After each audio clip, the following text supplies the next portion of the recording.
Deuxième partie du débat, toujours sur Direct Gestion en direct. Mes invités ce matin, Joseph Alfonsi, directeur de la gestion de LGA Investissement Associé, et Daniel Gérino, président, directeur de Carlton Intersélection. Messieurs, on a fait un petit peu le tour du monde des économies mondiales. On revient en Europe et puis vous allez nous donner également voilà, qu'est-ce qu'on peut faire pour la suite de cette année, vos allocations d'actifs. On commence évidemment par ce dossier grec. Est-ce que le dossier est définitivement refermé? C'est compliqué, on a vraiment eu un accord à l'arraché à la dernière minute qui allait en totale contradiction avec le non au référendum, puisque les décisions qui ont été prises sont plus dures finalement que ce qui avait été proposé en première instance par les Européens. Est-ce que ça peut fonctionner? Est-ce qu'on ne va pas avoir cette épine grecque qui va ressortir d'ici quelques mois? Joseph Alfonsi, qu'en pensez-vous? Alors, est-ce que ça peut fonctionner? Bien malin hein, qui peut le dire au moment où on parle. Euh, Est-ce qu'un accord qui mécontente tout le monde peut fonctionner? Parce que c'est ça, c'est-à-dire quand on voit Tsipras qui dit je n'y crois pas mais je le signe, quand on voit Chaubleu qui est sur la réserve et plus que sur On la aurait dû faire le réserve, Brexit, on ne le fait pas. voilà, lorsqu'on voit un petit peu la manière dont ça se passe, on peut effectivement légitimement s'interroger. Mais je crois que pour nous, professionnels de la gestion, le plus important, c'est la bouffée d'oxygène que ça apporte. C'est-à-dire qu'on sait que s'il n'y avait pas eu accord, les marchés auraient pu connaître un été beaucoup plus compliqué, avec effectivement après, en cascade, des conséquences non maîtrisables. Vous êtes en train de nous dire que vous êtes content parce que vous avez sauvé vos vacances, on ne sera peut-être pas obligé de revenir en plein août, en plein Alors, mois d'août, c'est ça? par rapport aux vacances, je ne sais pas, mais en tout cas, on est content parce qu'effectivement, il y a eu un rebond qui fait du bien à tout le monde. Donc, la première conséquence directe pour les marchés de cet accord, c'est celle-ci, c'est-à-dire c'est le fait qu'effectivement, les marchés l'ont salué, donc ça veut dire que quelque part, c'est un accord qui fait du bien. Après, savoir si c'est un bon accord, si ça tiendra, s'il pourra se mettre en place conformément à ce qui a été prévu, là, vous m'en demandez un peu trop, Fabrice. Bon, en tout cas, voilà, on commence, enfin les Grecs ont commencé à rembourser avec l'argent qu'on leur a prêté, donc c'est toujours pareil, l'histoire continue et évidemment bah, les grosses réactions des marchés. Ces marchés, c'est vrai que c'était un peu compliqué puisqu'ils étaient entièrement dépendants de ce qui se passait à Athènes. On allait de rebondissement en rebondissement, de négociation de la dernière chance en ultime négociation et effectivement, on a l'impression que là, on est revenu dans une économie un peu normalisée, mais sur le fond, est-ce que effectivement ça peut durer? Est-ce que l'Europe s'en sort grandie de cet accord? Bah, écoutez, grandit peut-être pas, en tout cas elle a réussi à sauver les meubles, hein. En gros, la situation s'était sortie de la Grèce, menace d'explosion de la zone euro, donc situation apocalyptique pour les marchés. Ils l'ont d'ailleurs traduit immédiatement avec une chute violente des marchés boursiers et une remontée des taux. Eh bien, moi je pense que l'accord, effectivement, c'est comme tous les accords, hein. Il y a d'un côté on n'est pas content, de l'autre côté non plus, ce qui fait que ce n'est pas un si mauvais accord que ça.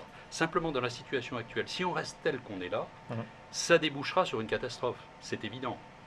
Avec ce niveau d'endettement, ils ne peuvent pas s'en sortir, sauf à vendre des biens publics, on parle de 50 milliards, sauf à avoir un solde primaire de l'ordre de 6%, ce qui est impossible. Donc, résultat de l'équation, simple, il faut alléger la dette. Comme on a l'habitude de le faire, parce que tous nos emprunts de tous les pays évoluaient, avançaient sur le plan économique.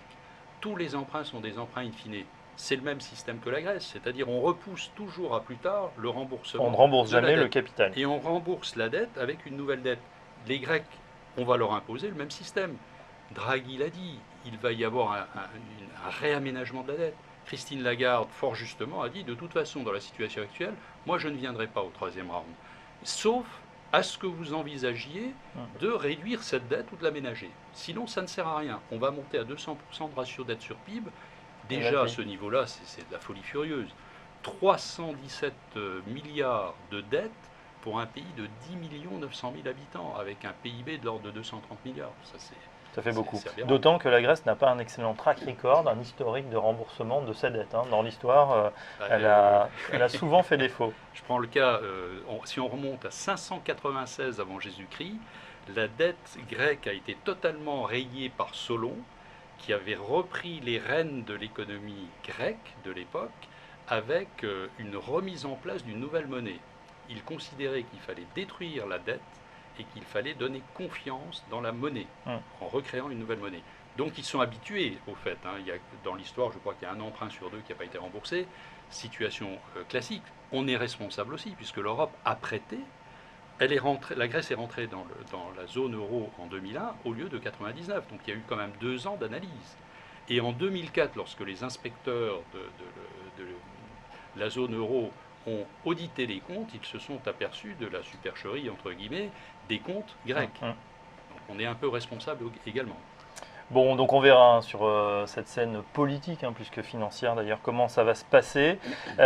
Du coup, pour les allocations, qu'est-ce qu'on fait? On a l'impression que voilà, maintenant que le problème grec est un petit peu mis de côté temporairement, en tout cas on respire mieux, les marchés ont pris 9e hausse d'affilée en 9 séances. On n'avait pas vu ça depuis 2014, je crois. Les marchés vont mieux. Comment on va gérer? Quelle est l'allocation d'actifs recommandée pour vous, dont c'est le métier, justement, comment vous voyez ce deuxième trimestre, Joseph Alfonsi?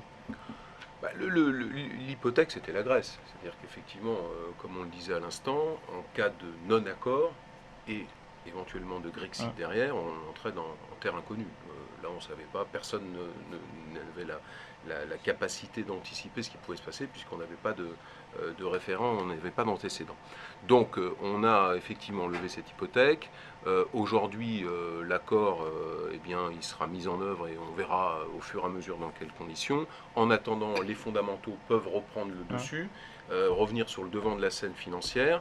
Les fondamentaux, c'est quoi? C'est au niveau macro et microéconomique. Au niveau macroéconomique, on est dans un processus d'amélioration lente, mais en tout cas régulière de la croissance en Europe. Alors après, on peut trouver ça un peu laborieux, mais il n'empêche que mois après mois, ça s'améliore. Si on prend en considération tous les indicateurs avancés, que ce soit les PMI... Donc du mieux sur l'Europe. Du mieux sur l'Europe, ça c'est une chose. Et du coup, compte tenu des éléments dont on dispose, c'est-à-dire la baisse de l'euro, on en a parlé, le pétrole qui va rester normalement sur des niveaux contenus par rapport aux niveaux sur lesquels les cours campaient il y a encore un an de ça. Tout ça devrait permettre aux résultats des entreprises européennes de s'améliorer. Et donc, quand on est dans une conjoncture où on a la macroéconomie qui s'améliore et des résultats attendus meilleurs que ce qu'ils ont été, avec en plus une absence de révision baissière, parce que c'est ce à quoi on assistait de manière régulière au cours des années précédentes, normalement, les marchés d'actions, au-delà de la question des valorisations, devraient continuer dans les allocations à être effectivement une classe d'actifs privilégiée. Oui, donc on a l'impression effectivement qu'on est revenu dans le scénario du premier trimestre, à une certaine euphorie. On parlait d'alignement des planètes, baisse des taux, baisse de l'euro, baisse du pétrole, résultats en hausse. Sauf que vous l'avez dit, les valorisations étaient commencées à être un peu tendues. En tout cas, c'est ce qui avait affolé le marché fin avril, avant justement qu'il y ait la Grèce, la Chine, etc., qui avait fait baisser le marché. Est-ce qu'on n'est pas revenu dans une certaine euphorie actuellement? Est-ce que ça vous paraît de bonne aloi? Est-ce que c'est justifié?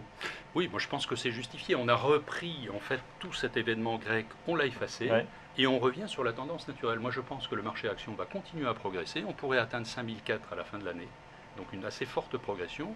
Les résultats sont au rendez-vous, les taux sont bas, la Banque Centrale Européenne injecte des liquidités et pourrait en injecter davantage ou rallonger encore la durée de son plan de refinancement.